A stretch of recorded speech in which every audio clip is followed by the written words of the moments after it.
Chair.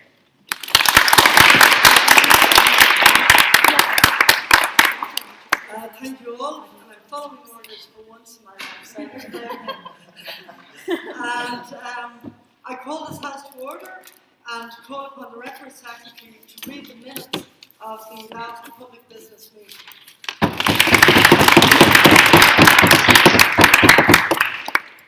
The last public business meeting was held on 1st of March with Sinead Harrington the chair. Last week, the HIS debated what Hogwarts house they would be in. No one had the heart to explain the concept of fiction to them. Today we celebrate International Women's Day. So I actually, for once, embraced the concept of record secretary and looked back through all our old finds or files to look into that dark time when women were seeking admission to the College Historical Society in, I dread to say, the late 1960s. One member said it would be better, A.J. Morton said at the time it would be better to wind up the College Historical Society altogether. Another said the strong masculine discussion of public affairs, which has long characterised the HIS, would tend to weaken and soften, and ultimately the society and the college as a whole would be losers. Some gave broad reasons. Mr. N.J. Cameron Esquire said, I'm opposed to the admission of women simply because I don't like the idea.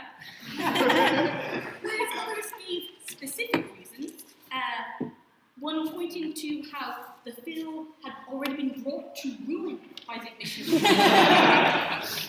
Noting the displays of concupiscence on the sofas of the Phil conversation room, concupiscence meaning sexual or lustful behaviour, a tradition which is carried on to this day.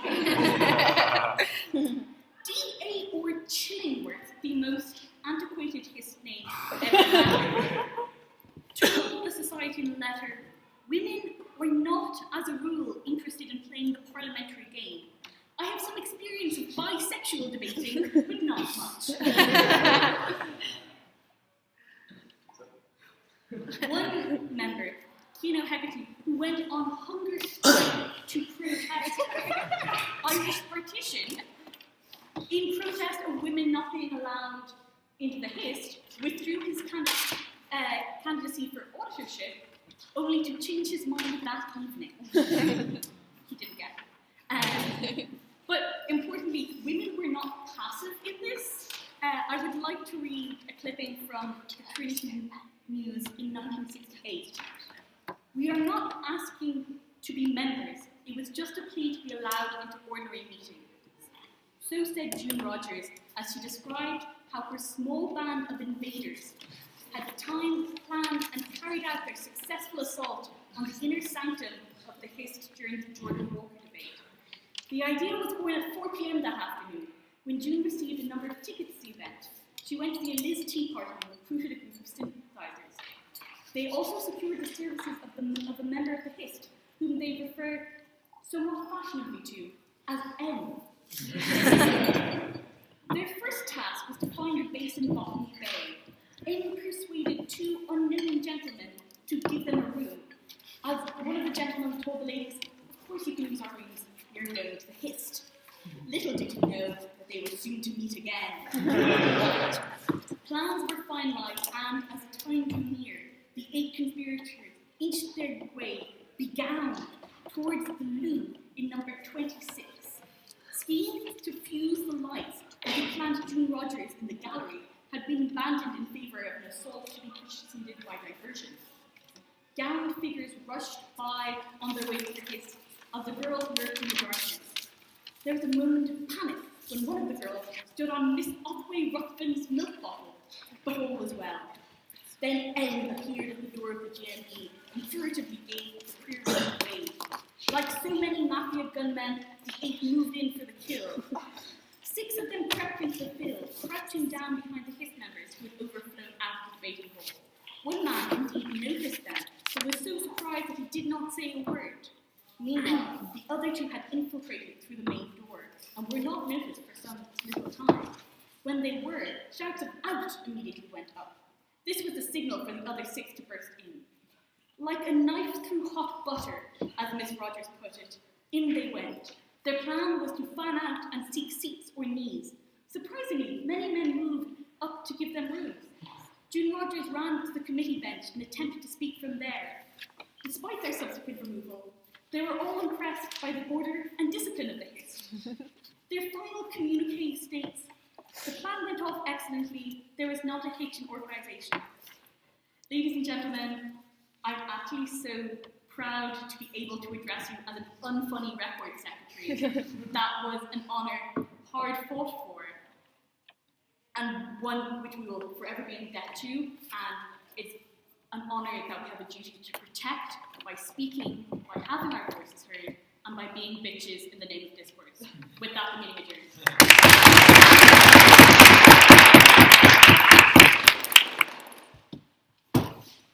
So, are there any objections to my signing the minutes?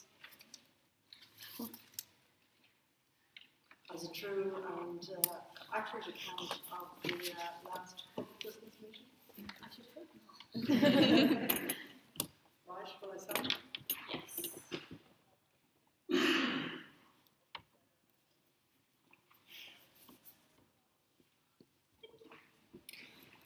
This feels awfully like a Doyle.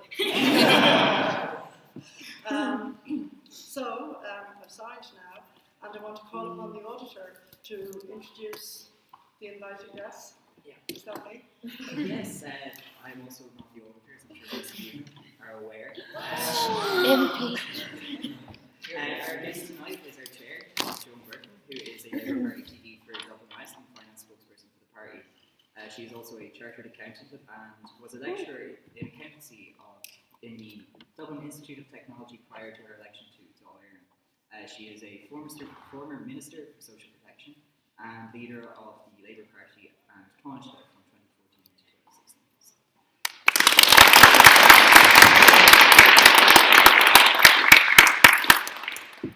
2016. So the question before the House this evening is that this House regrets allies as a proud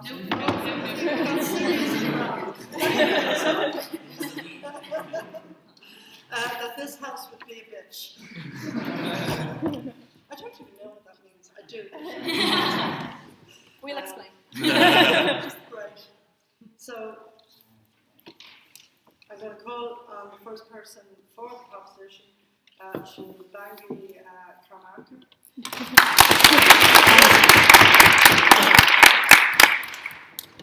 Sorry, I'm just going to set up my timer.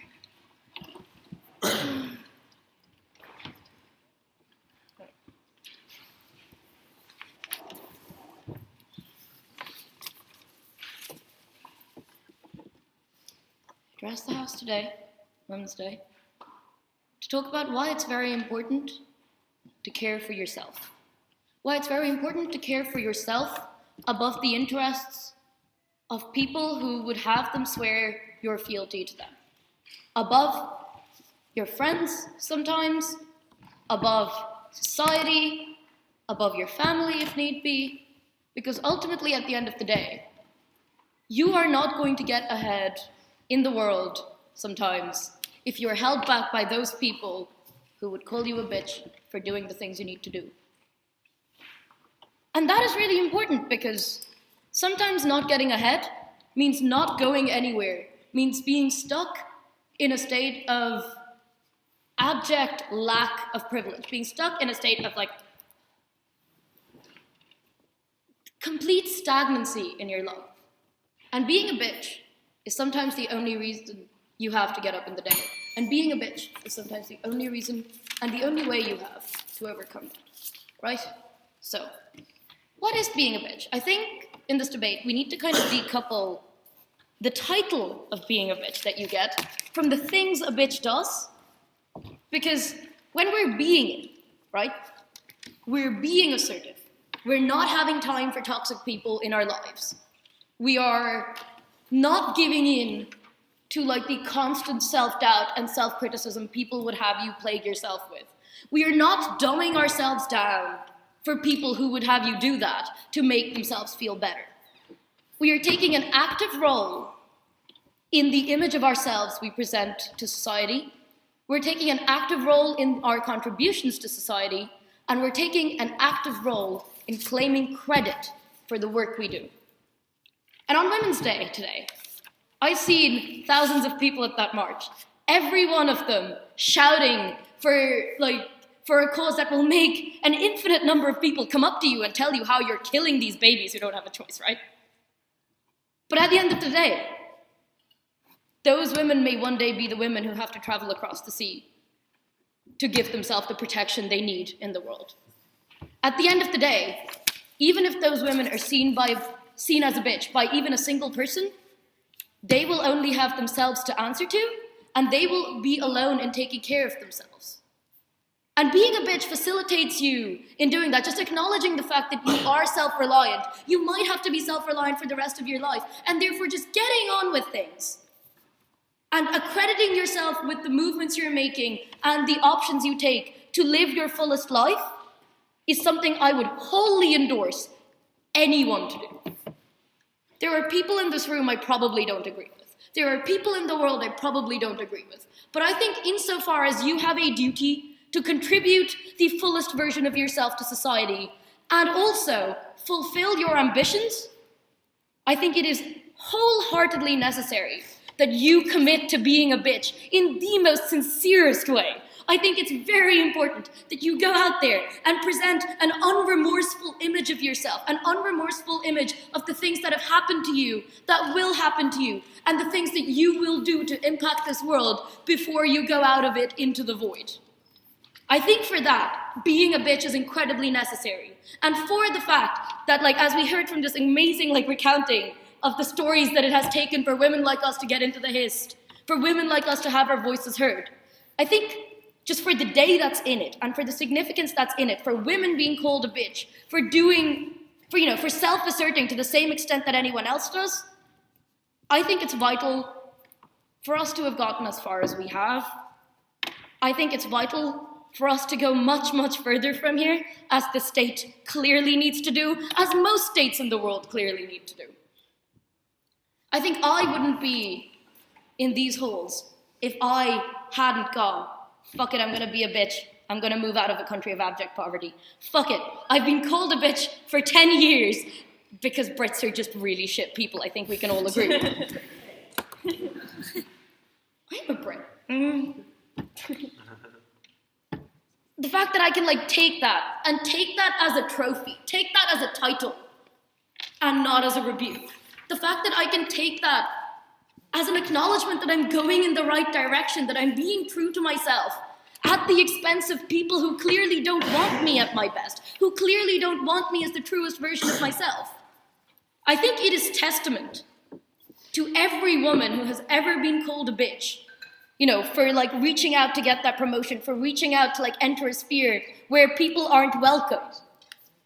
I think it's important to not just keep on being a bitch, keep on fulfilling that role, but I think it's also important to carry that title and be incredibly proud of it. I think being a bitch to some extent, yes, it plays into the stereotypes and it's all oh look, you're giving head to get ahead. I think why not, If at the end of the day, I'm here, and the people who would want me to dumb down, or to not just go for what I want, are here, and all the way down 6 feet under, I think that as an individual, it really shouldn't matter to me what they think. I know that, people you care about, their opinions will matter to you. People who will hurt you, their opinions will matter to you whether you want it to or not, and they will stick with you.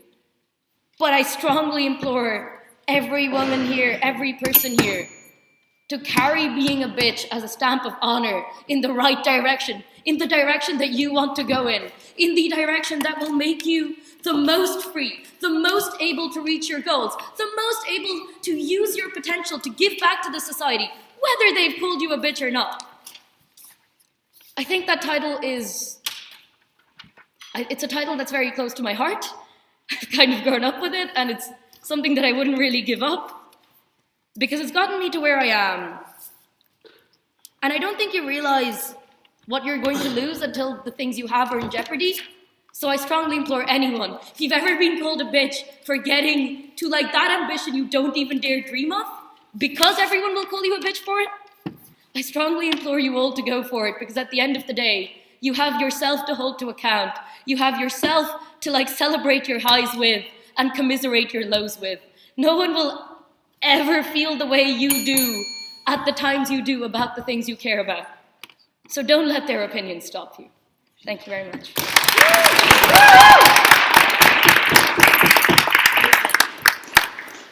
So the first speaker for the opposition is Inez Niarchos.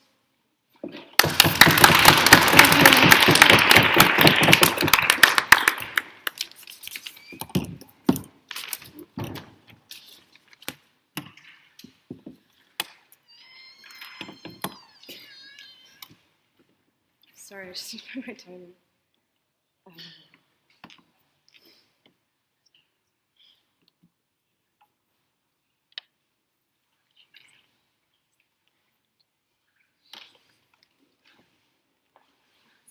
So I'm right in the middle of writing my thesis at the moment, so I apologise if this is sort of quite all over the place, but I had to sort of change from focusing on aesthetics and morality to the title, This House Would Be a Bitch, so a little bit of a change. But I guess the thing is that being a bitch isn't the only way to be a strong and powerful woman. And like this is the point that I want to bring home. Because ultimately, like sometimes being powerful isn't about acting assertive. It's about being able to be kind to people, or about taking on traditionally feminine roles and like recognizing that the reason that we see these as being less powerful is because we've lived in a patriarchal society which ultimately devalues the traditionally feminine traits. And just as a sort of word, I don't think traits are either feminine or masculine. So like when I use this, I'm talking about the way that society might perceive a trait. So an example is, when I was younger, I used to fight with my brother like all of the time. And the one thing, like if I started like getting back at him and like attacking him, like it would just make everything worse and we'd like get in like a physical fight. But if I just ignored him and just like walked away, like I would find that like sometimes that could be the most powerful thing you can do, because you're not giving that person the attention that they want you to. And it causes them to like think about themselves and be like, you know, why am I acting in this way? Why, you know, self-analyze.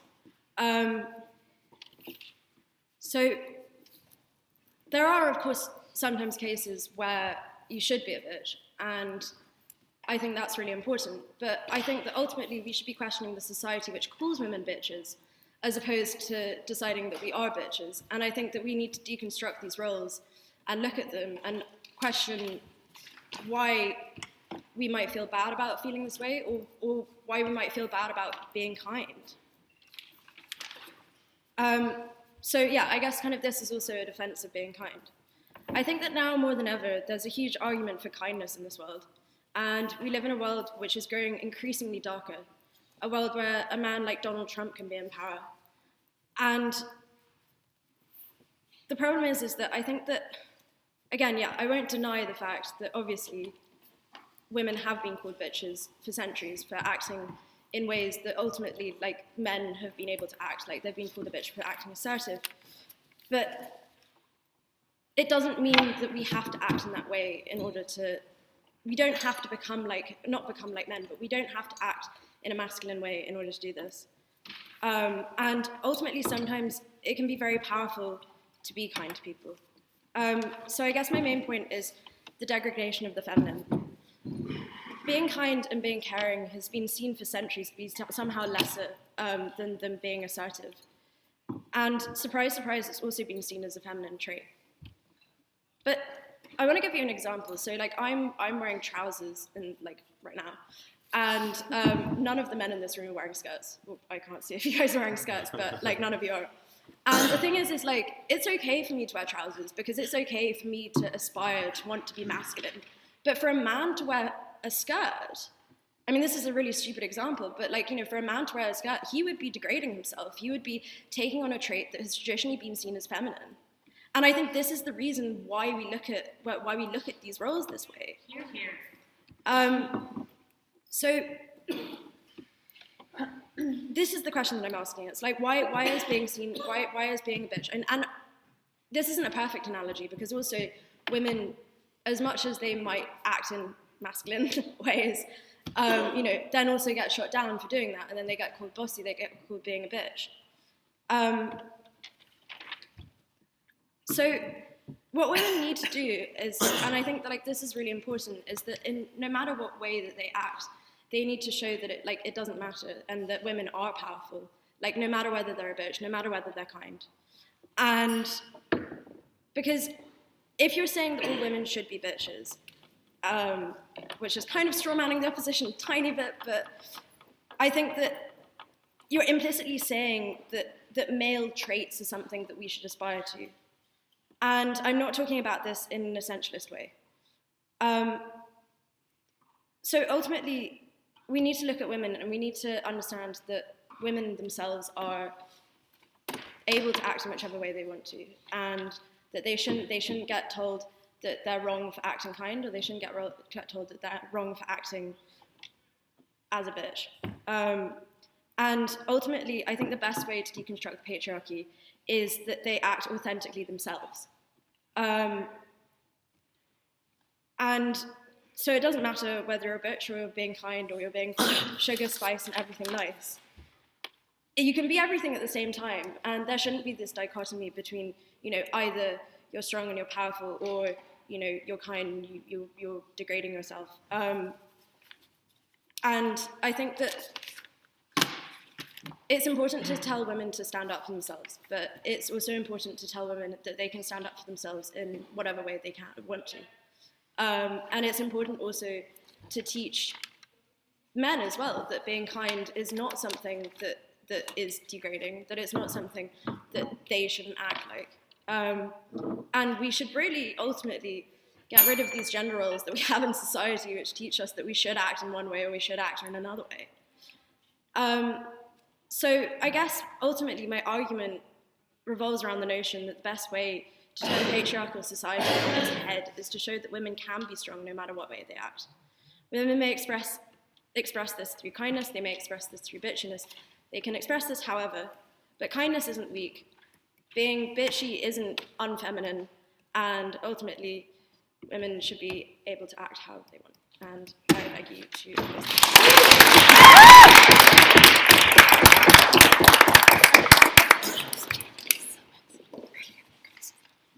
Our next speaker is Catherine Kelly.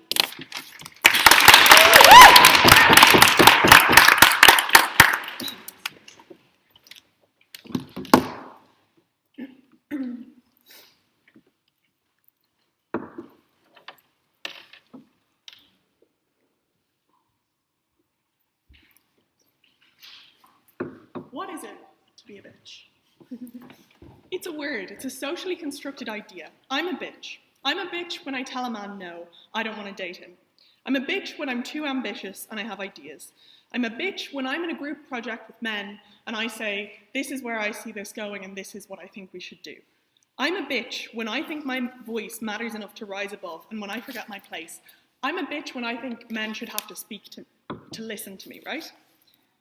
Because even where a lot of structures have changed to be more accommodating to women, and they have, like equal voting rights, no marriage ban, rights to maternity leave, there is still a social hierarchy that says men can be assertive and clear and driven, but women should be meek and not push too hard. A man in power is assertive, a woman is bossy. A man who wants to get to the top is driven, a woman is pushy. A man who enjoys sex is a player, a woman is a whore. A man who enjoys his life as a man is a man. A woman who thinks she ought to be able to do the same is a bitch. I call upon you embrace the term. They will call you it regardless if you are a woman, I assure you. I've been called bitch myself a few times in my life. And when you embrace it, only then can we actually confront the toxic double standard that exists, right? Because Opp may tell you that women are bitches for being mean to other women, for being cruel, for using their privilege to be unpleasant. We say that this is not the case, because men are never called bitches for any of these things, right? They're never called bitches full stop. Women are bitches when they do what men can get away with, sometimes maybe being cruel, but mostly just thinking that they have a right to speak and exist as they please, right? I'm not going to stand over women being cruel to other women, because I don't think that that's my burden today. But even if it were, why do we say that women have a unique responsibility to be meek and to care for other women in a way that men don't? Why is this a burden that we place upon women? What is it about our society that makes us think that that's okay, right?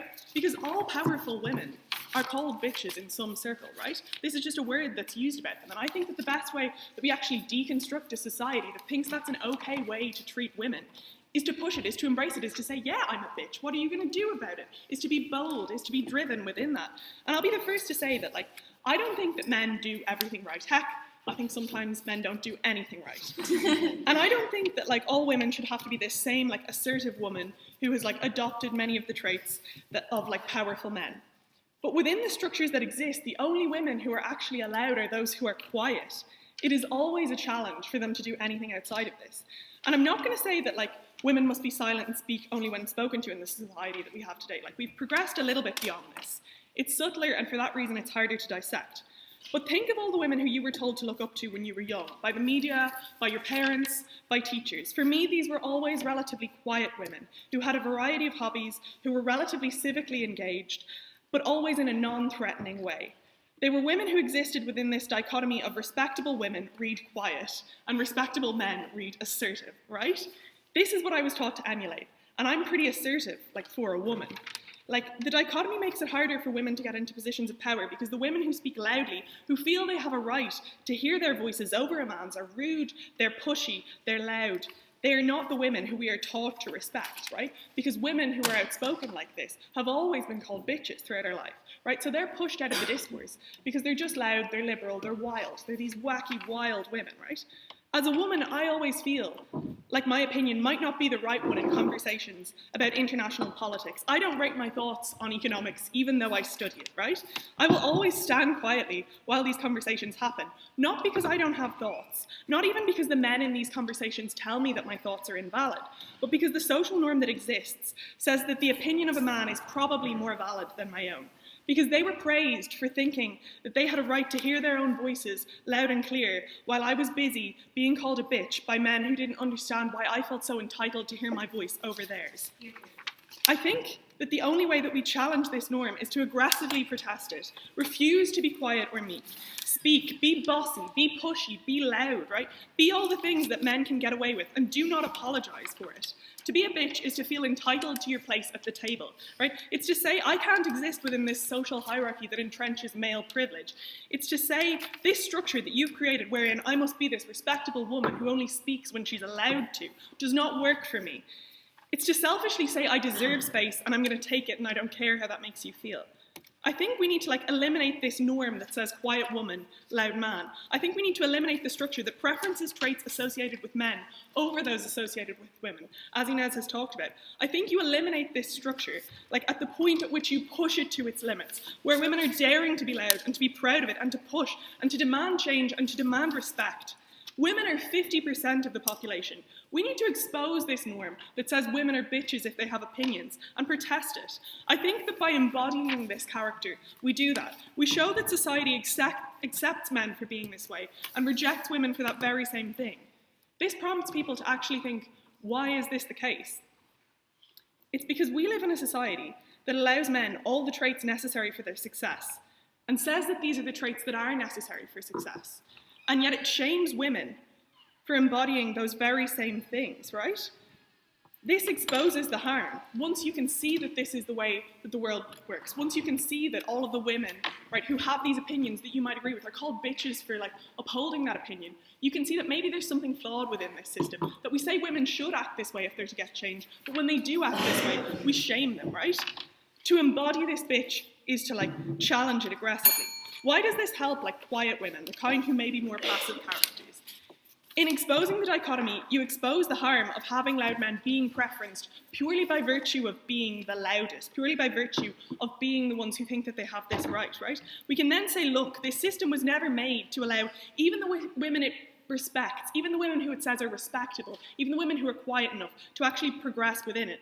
We empower everyone where we expose that this is the reality, where we push the system, where we say it wasn't meant for us. We're going to push it, and we're going to exist within it, and we're going to be these bitches and not care what you say about us, right? We break that system. When we dare to be outspoken and to be here, we are in a much better position to affect change, to gain positions at that table, and to speak when we finally reach that table. I'm a bitch. I'm a bitch because I exist, because I want to live my life the way any man can live his. Because that should be my right. So be a bitch, because I'm going to tell you right now, they're going to call you one anyway, right? So be a bitch.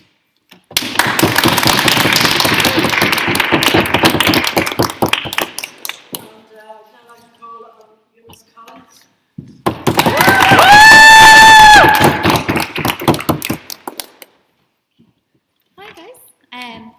So this house would not be a bitch. I think this is a really apt motion considering everyone at this table. I mean, Ruth is here despite everyone hating her. I'm on her team. I don't know how you show your face here. And look at what she's wearing. She calls this black tie. She's in jeans.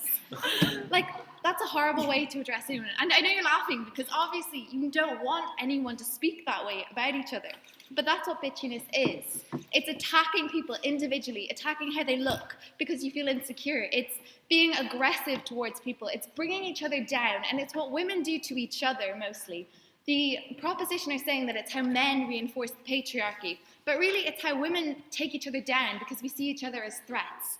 For if you look at any girls' school and the group chats and the awfulness that happens there, that is because it's women being bitches.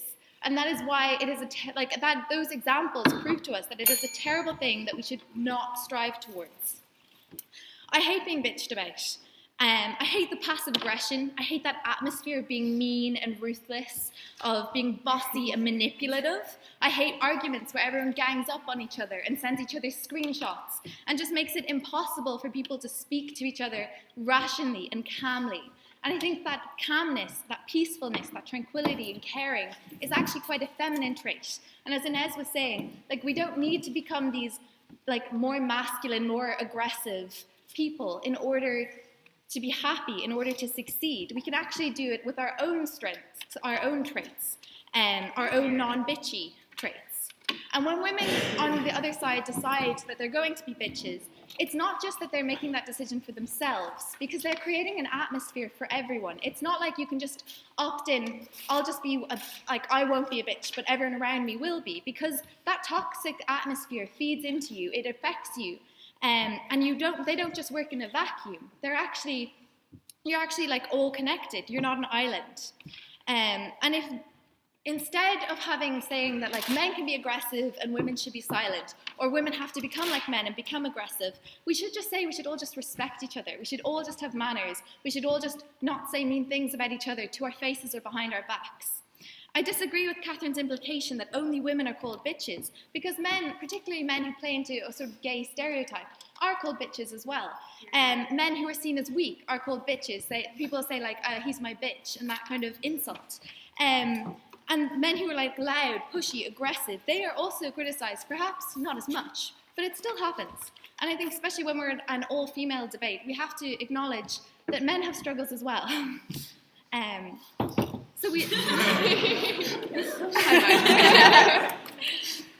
Shibangi was mentioning how hurtful it was when she was called a bitch. And I think that kind of proves our point, that no one wants to be insulted in this way. This debate is really about, should women choose to be aggressive? Should we choose to adopt more traditionally masculine traits? And as I think Inez just said my entire speech perfectly, that there are strengths within women. I went to the courts the other day as part of my degree, and there was a man giving evidence about how his mother had brought him to the police station in order to confess. And it was there are women out there who are caring and kind and considerate and not aggressive, not bitches, and they are the backbones of these homes. They are the people who convince their sons to do the right thing. They raise their families. That may be a traditional role, but it's an incredibly important one. And rather than women striving to be kind of lean-in feminists, where we're all aggressive and at the table the whole time, we need to just acknowledge that we have our own traditional roles as well, which are really important. Yeah, I'm kind of off script a bit. Yeah, and also I think the idea that we have to succeed by becoming more aggressive, by becoming bitchy, by becoming ruthless, we can achieve those same aims without that. We've seen in Iceland, like in Ireland we talk about the strike for repeal and we're all, going to go out and protest, and it hasn't gotten us very far. But if you go to Iceland, the women don't strike and protest, they have celebratory meetings. They all meet up together and they celebrate the progress, and they send out a positive, inclusive message that men are able to join in, rather than saying men can't be feminists, or that women have to become like bitchier or men like men in order to succeed. We think that there are alternatives, especially as when you look at bitchiness, it's women against women usually, and that tends to split. Like when we look at the Trump rallies, people were marching against Trump because a president who's accused of sexual assault perhaps isn't the best president for women. But the women who were marching were divided because half said, you're pro-life, so you're not allowed to be a feminist. And the other said, you're pro-choice, so you shouldn't be in this march either. So they got caught up in these, I'll take you 1 sec. They got caught up in these side issues and started attacking each other rather than unifying as one group. Yes. Do you think if Hillary Clinton had been more of a bitch, if she'd been absolutely brutal with Donald Trump and continuously asked about the sexual assault claims, that it would have been discussed more often and we probably wouldn't have had a President Trump? No, I actually think the problem Hillary did was trying to pit herself against Trump as, rather than standing on her own 2 feet and being, these are my policies, she was always kind of, I'm better than Trump, and comparing herself against him. And I think the media as well, focusing on his outrageous statements rather than the actual issues, is why Trump won, in my opinion anyway. Okay. Yeah, so as Inez was saying, if we say women should become bitches, we're encouraging the eradication of female traits, rather than saying that, nowadays it's okay to see gender as a spectrum, to decide I'd rather be aggressive, but my friends can be caring, and I don't care if they're male and they're caring, and we should all be assertive and just respect each other, rather than saying that women should be bitches and not show emotion and be strong like men. We should say that everyone struggles and everyone should be able to say that regardless of their gender. We need to recognize the strength that is in kindness and in non-aggressiveness. We need to look at leaders. When you look at Alexander the Great, I think he's a bit of a bitch, He kills his best friend. He whines constantly. He goes into his tent and cries for 3 days. He leads his men through a desert and kills half of them with the heat because they wouldn't follow him to this right battle. He's really a passive-aggressive letters to Aristotle. That's a horrible thing. Or we look at Irish politics, and there are men who screenshotting WhatsApp messages and leaking them to journalists. That's really bitchy. They're not the ones that we should be aspiring to be. We should be aspiring to people like John Hume, who go off and meet their enemy and discuss and compromise. And those are traditionally less bitchy, more feminine traits of compromise and being level-headed.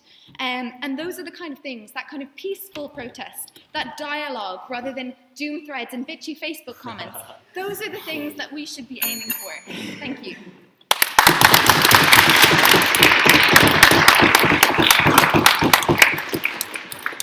Thanks, Eunice. Now we have Julie Davis.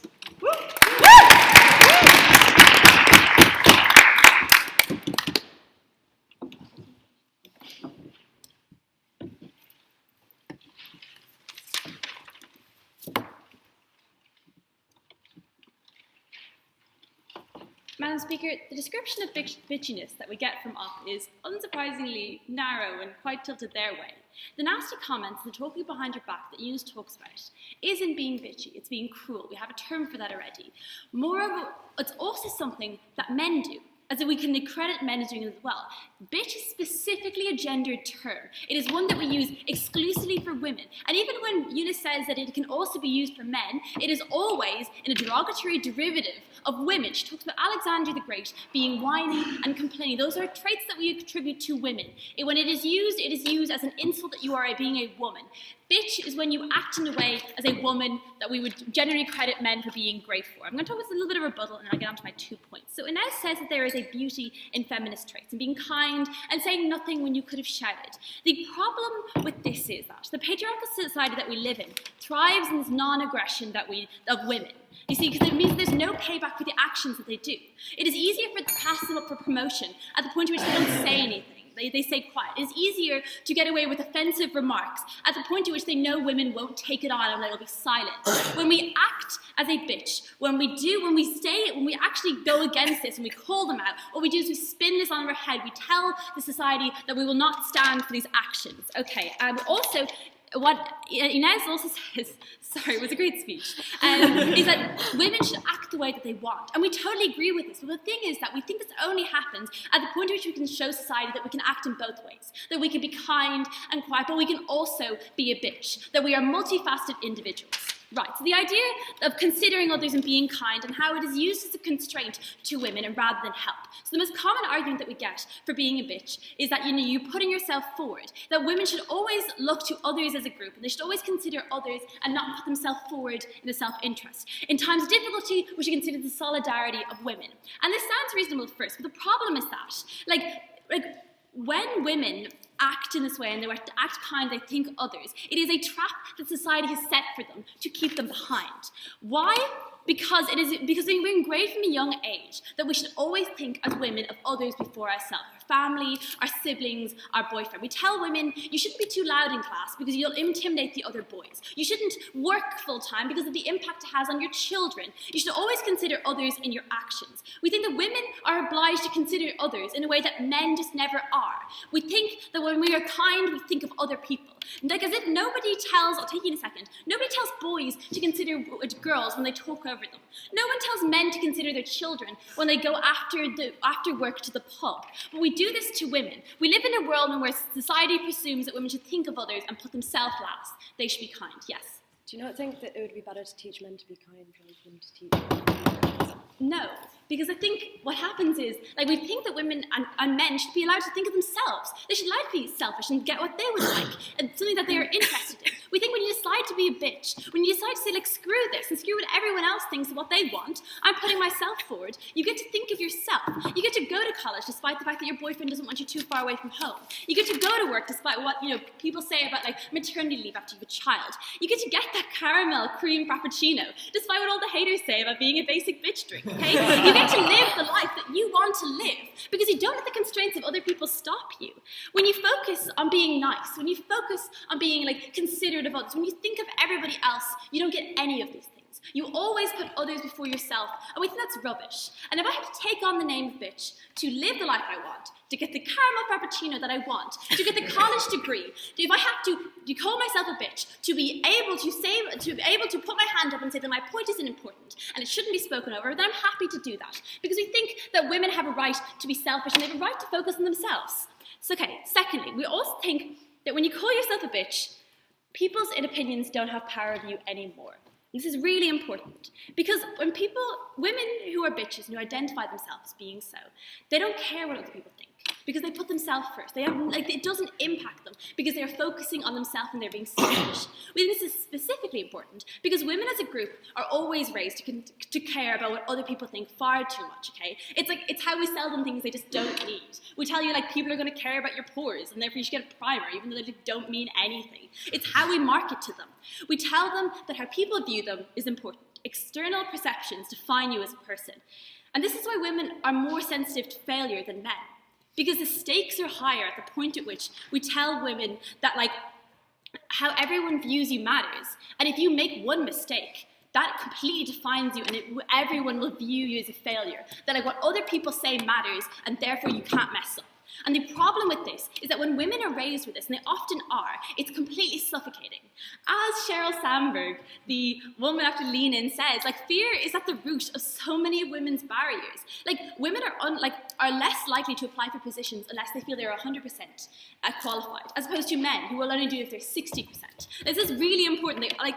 They're less likely to like have their voice heard in classes and boardrooms because they feel embarrassed. Like Catherine tells you this, that like even though she studied economics and even though I studied economics, I'll always like let other men speak above me because I don't think that I was intelligent enough. I didn't think it was valid enough.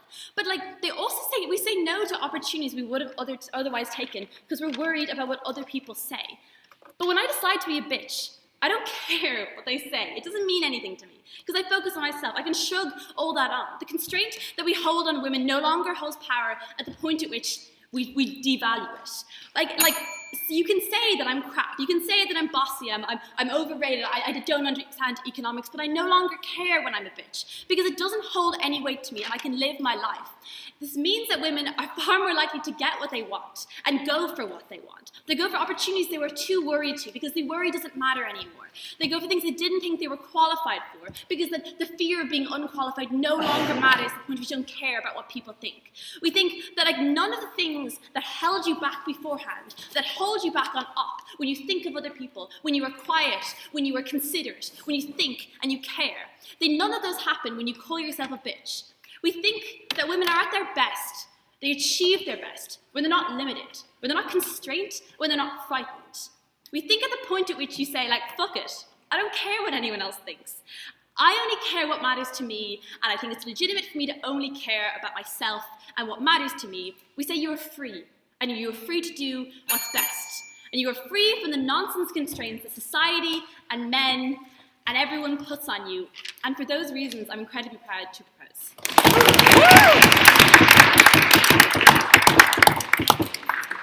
Thanks, Julie. And now we have Ruth.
Billy Donoghue.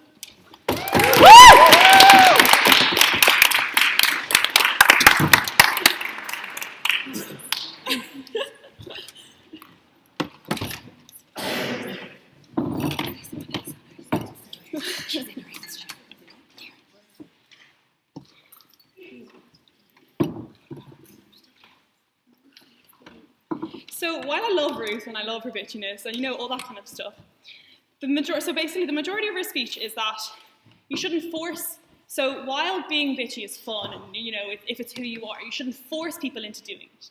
But being technical here, the debate is this house would be a bitch, not this house should be a bitch. We're not we're not trying to force women into being this kind of powerful being that they're not. We're trying to say that if you want to be, you can be, and that if you want to be, you should go for it. So Eunice talks about in Iceland, kind of bases her speech off of the Icelandic women who have cutesy hangouts to celebrate their progress and all that kind of stuff. I'm going to say that this is not true.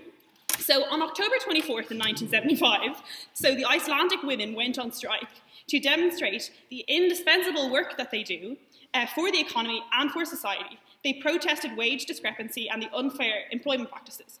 90% of women took part in this strike. They didn't go to work and they didn't do any cleaning in the household and they didn't do any sort of household work. And it then led to increased pay grades and all that kind of stuff to the Iceland that we know today. So my first point is reclaiming the word bitch. So this has worked in LGBT and black communities. They reclaimed homophobic and racial slurs the same way that women need to reclaim the word bitch. So stuff like, queer, that used to be a very, very offensive term. It's now, quite normal. Stuff like the N, it's becoming more normalized now, whereas before it was horrible things to say. So it removes the power and the gender connotations. So stuff like whore. If you think of the word whore, you automatically think of a woman. If I think of the word whore, I automatically think of a woman because that's the way that society has taught me to think of it. If you think of strong, you think of a man. When you think of bitch, you think of a woman. We need to take those sort of gendered connotations away and just have just normal. So Gloria Steinem, there was an article about Gloria Steinem that I was reading probably about 25 minutes ago that urges women to reclaim the word bitch. So she decried the double standards of modern society. That means a woman who refuses to be submissive is labelled either a loud black woman or a bitchy white woman. So men are praised for commanding conversation when women are seen as bitchy. She says that you should say thank you. If someone calls you a bitch, say thank you. It'll just confuse the hell out of them. They won't know what to do, right?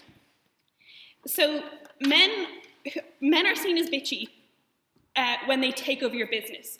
Women are seen as bitchy when they put you on hold on the phone, right? So the levels of bitchiness between the genders, they're so far from each other that this is the reason why we need to reclaim the word bitch. It's used to describe a woman who is emotional, who's opinionated, who's strong. It's someone who, in a club, if some guy tries to come up and stick his tongue down your throat and you say no because you don't want some randomer just coming up and groping you, if you say no and he calls you a bitch, this has happened to me, this has happened to my friends. I know, most girls that I know, this has happened to. So my second point is, talks about the suffragettes and the kind of passive, submissive type situation. So by being bitchy, we're being assertive. We are fighting for our rights. We are getting what we want.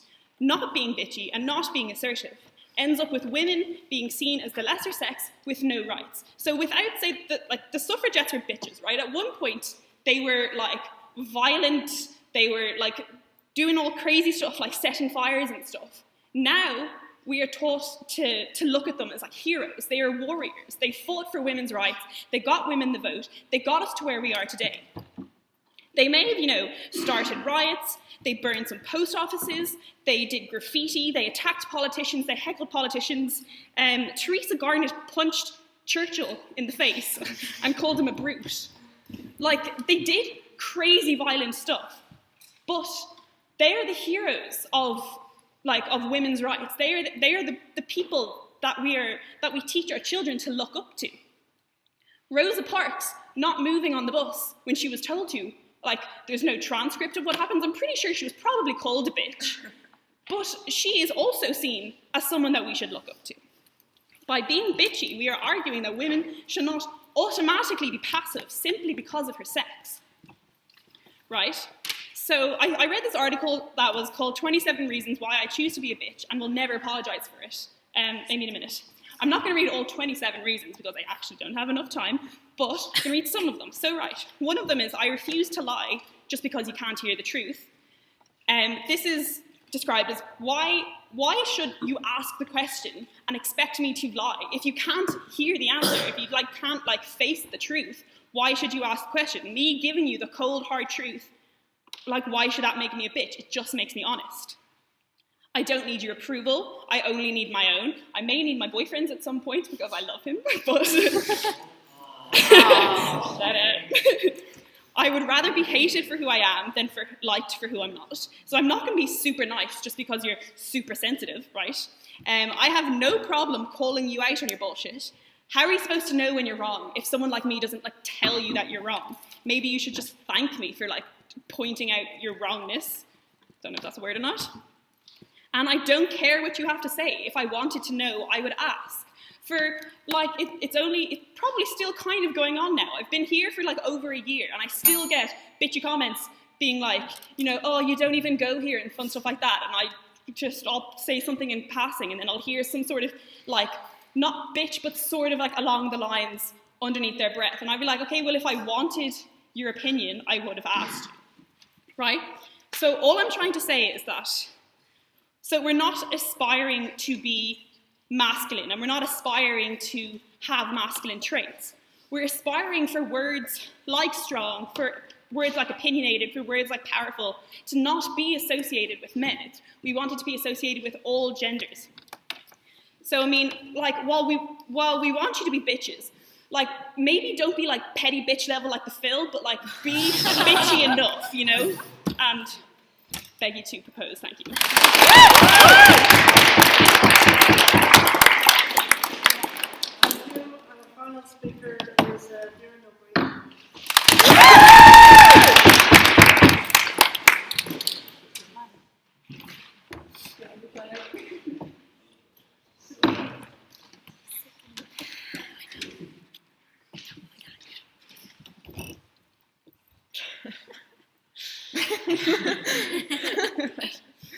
Being a bitch plays into a system designed by and for men. On the opposition, we want to break that system, not to maintain it and to play into it, a system where it is almost impossible for women to succeed. Very briefly, a bit of a rebuttal to kind of the definition, I guess, of being a bitch that we've kind of heard. So we kind of heard a lot of stuff about kind of self-love and basically not necessarily considering others while doing things for yourself. The thing is, we think that you can do things that are good for yourself, or you can say no to something that would put too much burden on you without doing it in a bitchy way. When Billy talks about telling the truth when someone asks you a question, you can do that in a tactful way. You can do that in a nice way. You don't have to be mean about it, right? And then the stuff that Julie talks about, right, about grabbing opportunities and applying for jobs. Genuinely, I just don't think applying for a job is being a bitch. Sorry. I think, we think about we think that being a bitch is the other things that have been discussed in this debate, being aggressive, being assertive, things like that. And furthermore, when Billy talks about the suffragettes, we don't think that arson and punching people is bitchiness. That's just breaking the law. There's a difference. Okay, so maintaining a system that favors men, right?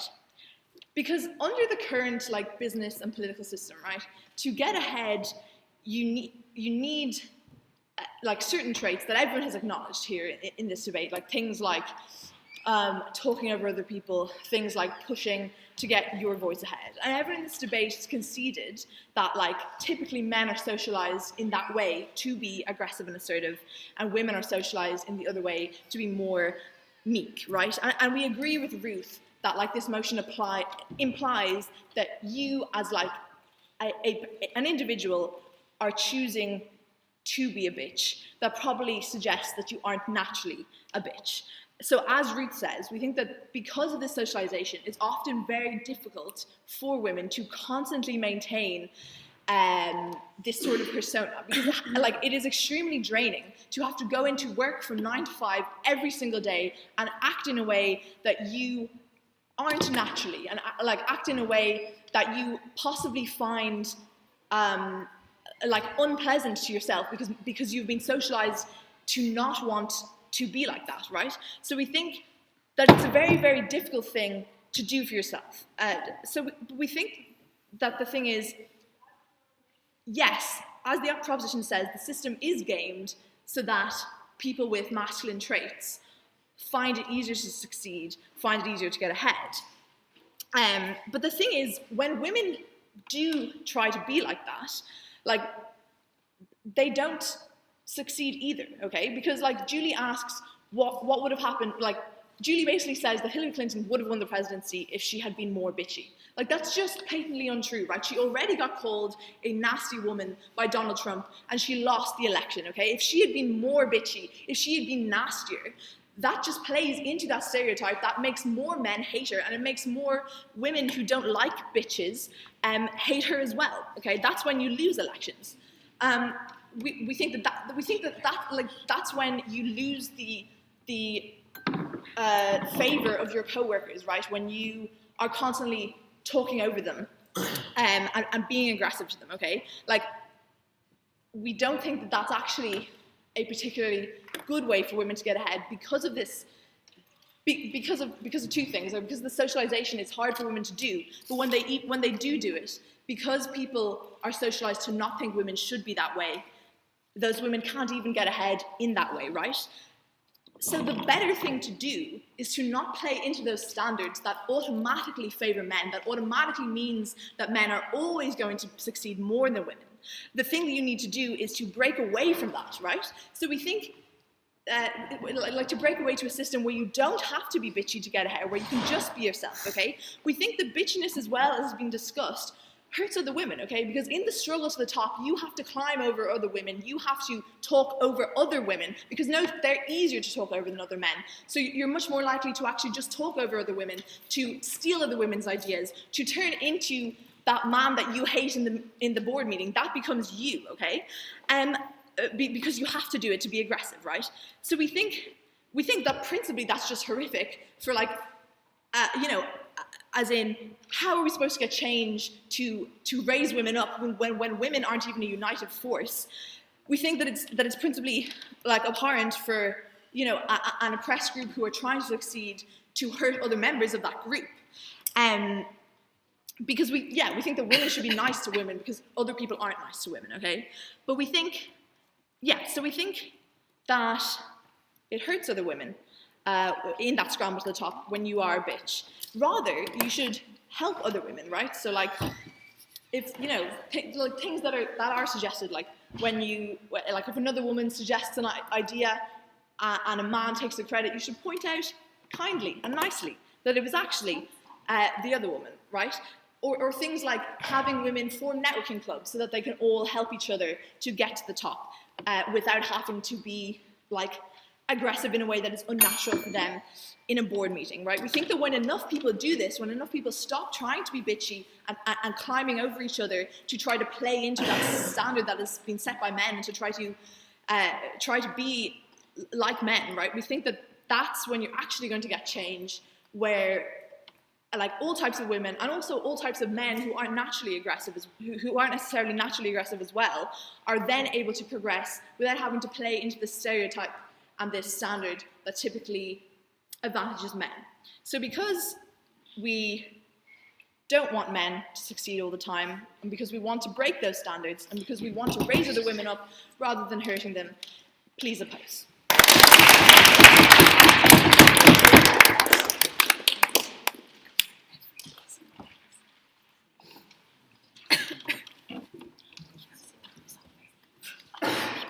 Okay, I'm now going to put the question to the House.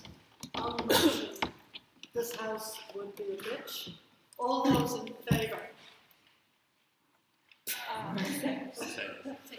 say that a lot louder. Aye. Okay. And all those against? Nay. No, do they there? Little fanfare. If you want to, I suppose. We have someone from the library. I'll do it. All those in favour?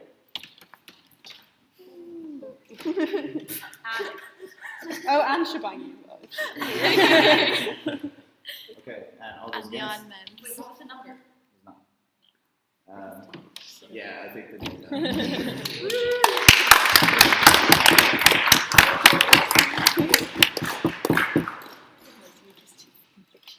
So the motion is defeated.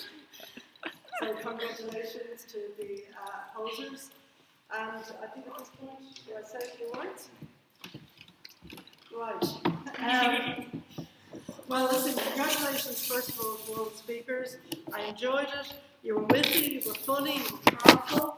So in a lot of ways, a lot of people were quite bitchy. I suppose. Equally, you were all very caring about. I think you showed all those traits that women are so adored for. You know, you can be strong, but you can also be pretty nice about it as well. Just let me say, as a politician, where we stand at the moment in relation to women. When I joined the Dáil,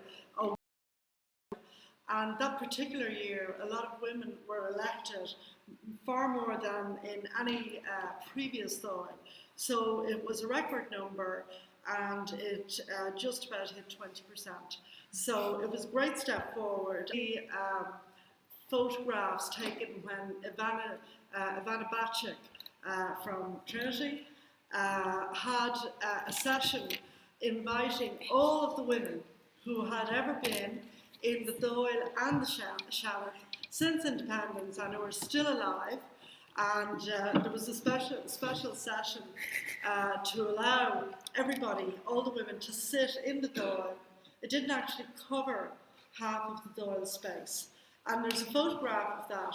So you get a sense of how few women really have, if you like, stepped out, stepped up, and just blazed a trail. And I must say, it was somebody very associated with Trinity College who made the breakthrough in 1992 possible. That was Mary Robinson, because she was invited by the Labour Party, by Dick Sprague, whom I think also went to Trinity College, and to stand for the Labour Party, to be nominated by the Labour Party. And she stood, if you like, both for the Labour Party and as an independent candidate, got elected. And, you know, people in Ireland were so thrilled. So that when there was a general election about 2 years later, women who stood as candidates were enormously rewarded for her perceived success. So we're here on International Women's Day, and particularly to the women in the audience, I would say, you know, we stand on the shoulders of women who've gone before us and who've done things and dared things and stood outside their expected space, whether, you know, with bitchiness and brashness or with kindness and concern. That's not so important as the fact that they stepped out and they did it. And given where the country has been, if you like, over the last 10 years, and given where the country has been in terms of some of the revelations of the last couple of weeks and the issues that are being debated at the moment, I think it's a great time to be a woman in Ireland, because I think you have the chance to get out there, to take part, to give your point of view, and basically to just enhance what people were saying there. Be part. If you have a view, let it be known. Go and talk to people, go and persuade them. When I became a member of the Cabinet in 2011, and this is one of the things, by the way, men and women have to cope with in life. Sometimes you don't always get the things you expect to get. And a period when the banks were falling apart, I'm a critic of what was going on.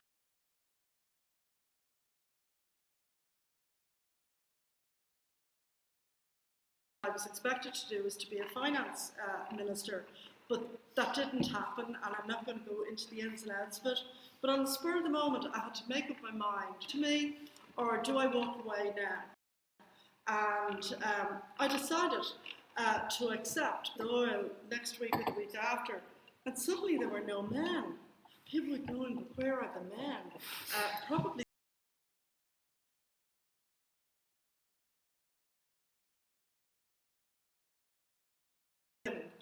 And it's what I call the syndrome of too tall, me, too thin, too small, too fat, too this, too that. So in other words, it's okay to be an average man, it's okay to be an ordinary man, but if you're going for something, you have to be an exceptional woman. And I have a friend who always says to me, I long for the day when I'm just going to go and vote for an ordinary woman. Just like if I vote for a man, it's quite okay to vote for an ordinary guy. But if it's a woman, she has to be exceptional. And if you see what happens, for instance, in colleges and universities around this country, you'll see that, for instance, the rate of promotion of female staff in terms of the highest levels of academic office tends to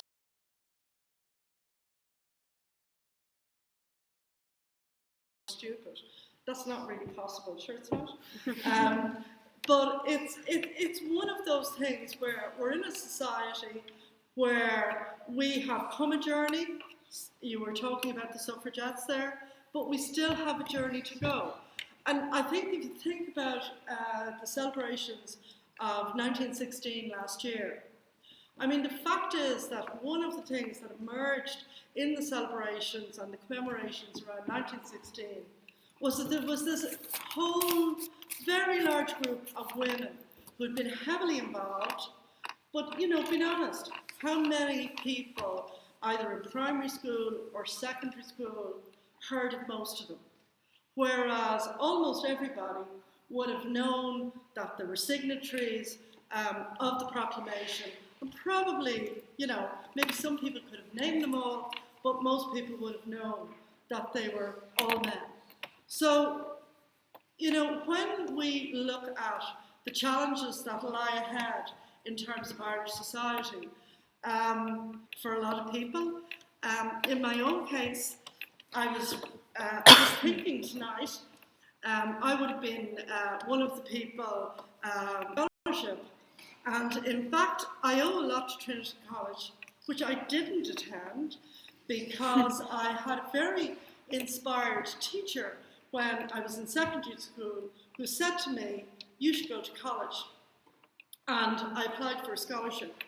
And I went to a school called Stanhope Street, run by the Sisters of Charity in Stonebatter.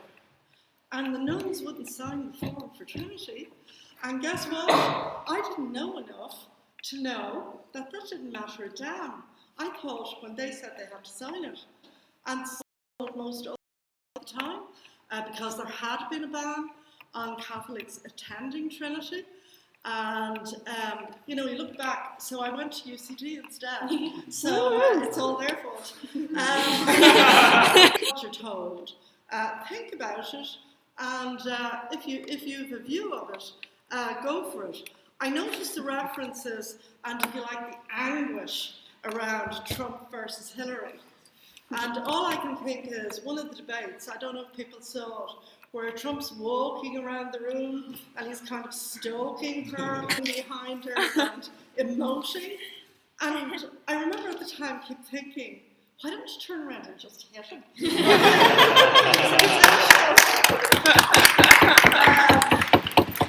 But maybe she was too nice in the end, rather than, you know, being, somehow or other, she was trying to probably ride two horses, and you just can't please all of the people all of the time. But coming back to, you know, where Ireland is coming from, and also, say, the stories from Tuam this week, and as deep in South Leinster. And, you know, I went in and I had my and somebody, the priest's housekeeper, and I'm not really thinking of Father Ted, opened the door, and there was a sheep market going on in the main street. And a couple of months later, I went back, and he said when information was beginning to open up. And again, I would just say to everybody, politics, or whether you're involved in some other level where you've some power over other people's lives, I think it is important to try to do the best that you can, and you know, to try to be both assertive and to be kind with it. And again, people today were out on the march about the 8th, and what I would say to you is I'm old enough to have been one of the people who opposed the 8th Amendment and said, hold on, this is really not a good idea. Very small select group of people. You know, we were among the people who were in the kind of formation committee that opposed it. So I had people arriving at my door, you know, banging on the door saying, well, pretty unhappy things, particularly at the time. I had a very small baby daughter, and so they said, you know, the nastiest of things. Oh, so you want to have children yourself, but you don't want anybody else to have them? You know, this kind of logic that affects these kind of debates in Ireland. But all I will say is, what you also do need to keep in mind, and this is the politician in me, when you, or when we decide as a society to seek to change the 8th Amendment, there's no point in having, in my view, a glorious defeat. We actually want a solid victory if you want to change it. And that really means, in a way, you know, being prepared to debate, but listen to others and allow the debate. And, you know, when we went into government, going back to that first day in the cabinet room, the issue of gay marriage couldn't even be negotiated into the programme for government with our partners in government, with Fine Gael. It was just out for them. And the Taoiseach, as he's acknowledged publicly, said on many occasions, I'm just not going into that. That's not me. And yet, again, the art of politics, whether you're a man or a woman, is to keep pushing the point until you have somebody saying, well, that's a really good idea, and better still if they say, that's actually my idea, and then you know you've won. So in terms of International Women's Day, I would say as well after Christmas, I was back in Tanzania, in East Africa, where long before I became a politician, I worked in the university in Dar es Salaam. And while, you know, women have made enormous strides, it's still, for men, women and children, for an awful lot of people, a really, really poor country.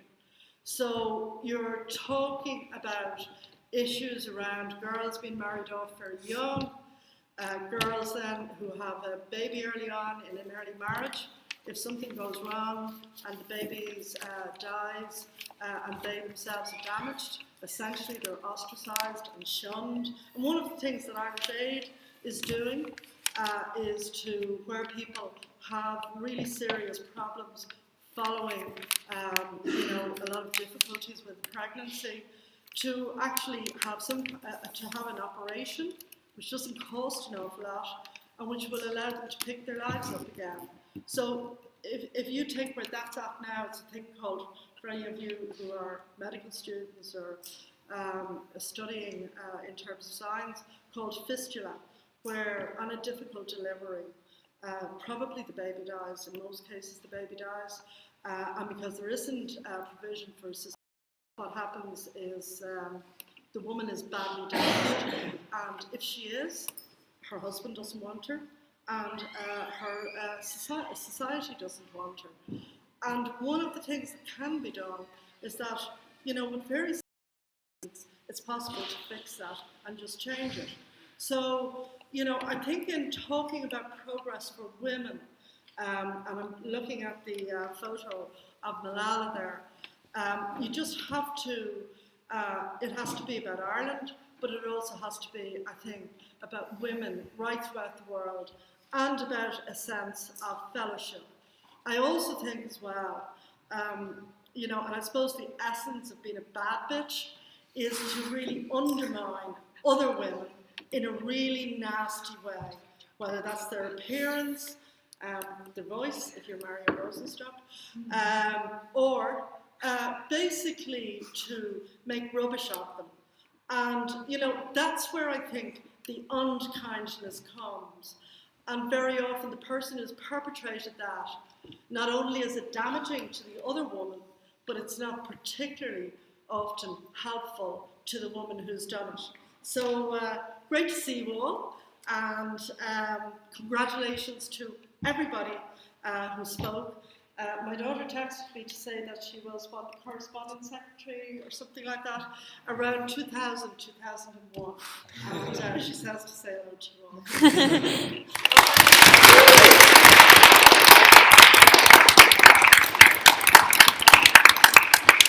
So, I now want to call upon the auditors on the